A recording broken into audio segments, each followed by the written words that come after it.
Okay, this is the most concrete, the most difficult to refute argument against Christianity that I have come across, at least in my opinion. So, not everyone agrees with this. So, I'm going to call it the geographic isolation of religion. This is the argument that basically says if you're a tribes person in Western Aboriginal Australia, you're in the Amazon jungle somewhere uncontacted, you were born into a tribe in Hawaii in 1200s, any of these people just have no chance whatsoever of even understanding the gospel, ever hearing that the Bible exists, or having any knowledge outside of what they know from their local legends, their local religion, whatever that might be. So the concept is, are they lost because they were by accident, by no fault of their own? They were born somewhere where they had no access to the internet, they had no access to books, they had no access to missionaries that reached out to them traveling a long distance.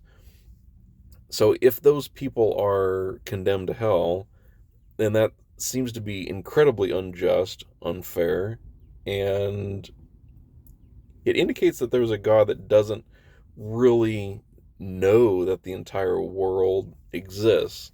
You know, Jesus basically said, "I've come to save Israel," and that's it. And that's direct quote from him according to the scripture. But all the events in the Bible, even going back to the very, very first books of the Old Testament, everything was in this red circle, that encapsulates parts of Egypt, parts of Palestine, little bits of Turkey. There's a very isolated region that everything took place in. There's no indication that the God of the Bible, whether it's Christianity or Judaism, ever spent any effort to reach South America or North America or Australia or the South Pacific Islands. Like, there's huge parts of the world where entire civilizations rose and fell, and they never got a single clue that Yahweh existed, that Jesus existed. So there's basically some efforts have been made by apologists to debunk this argument, and it usually boils down to all of humanity is condemned because of their sin. Like, their nature makes them eligible for eternal punishment, just right out of the gate. And grace and mercy gives you the opportunity, but this is not available to everybody. It's only available to the people that have been chosen. They are the ones selected to be saved. And it's like, that's kind of the Calvinistic approach.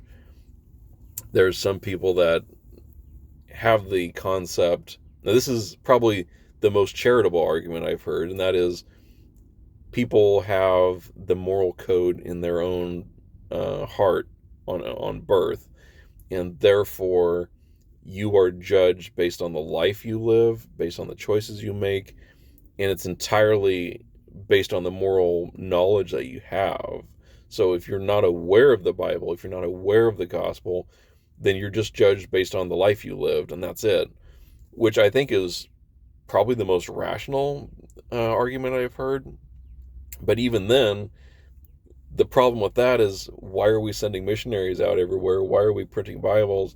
Just let everyone live the best life they can, and that's going to save everybody a lot of time and money because, so, but not everyone agrees with that. So, yeah, it's really about power, right? It's about, we're spreading influence of this church because the people in running the church want to keep spreading their particular brand of power, get more members so they can get more funding. Like, it's all about human greed and lust for power. Like, that's what drives the church more than anything. And so, yeah, basically, I've not met a single Christian that can give an accurate and satisfactory answer to the question of the geographic isolation of religion. And yeah, feel free to list your favorite argument in the comments. We can have that discussion, try to hash it out. It's always fun. But until next time, have a good one, guys.